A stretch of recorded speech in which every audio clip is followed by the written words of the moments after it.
Pemirsa, korupsi di bidang pendidikan masih menjadi momok yang memprihatinkan. Setelah sebelumnya Rektor Universitas Lampung atau Unila, Karomani ditetapkan sebagai tersangka kasus suap penerimaan calon mahasiswa baru, kini kembali Rektor Universitas Negeri, yaitu Udayana Bali, Nyoman Gede Antara, ditetapkan sebagai tersangka korupsi dana sumbangan pengembangan institusi atau SPI mahasiswa baru seleksi jalur mandiri.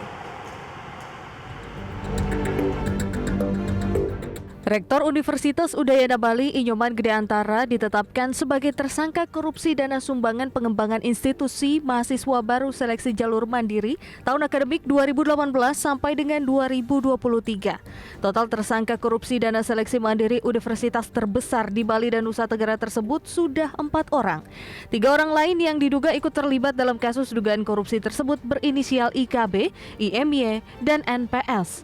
Mereka telah lebih dahulu ditetapkan sebagai tersangka sejak 12 Februari 2023. Sumbangan pengembangan institusi merupakan uang yang perlu dibayar calon mahasiswa baru lewat seleksi mandiri di lingkungan Universitas Udayana. Penyidik Kejati Bali menemukan modus dari perbuatan tersangka adalah dengan memungut uang pangkal tanpa memiliki dasar. Besaran sumbangan beragam, yaitu berkisar puluhan hingga ratusan juta rupiah. Bahkan sumbangan program studi atau fakultas kedokteran bisa mencapai 1,2 miliar rupiah. Penetapan tersangka terhadap orang nomor 1 di Universitas Udayana tersebut berdasarkan hasil penyidikan penyidik pidana khusus Kejati Bali sejak 24 Oktober 2022. Kasus dugaan korupsi ini ditaksir merugikan negara hingga 443 miliar rupiah.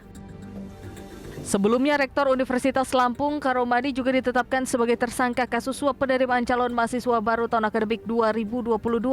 Karomani ditetapkan sebagai tersangka oleh KPK dalam operasi tangkap tangan atau OTT.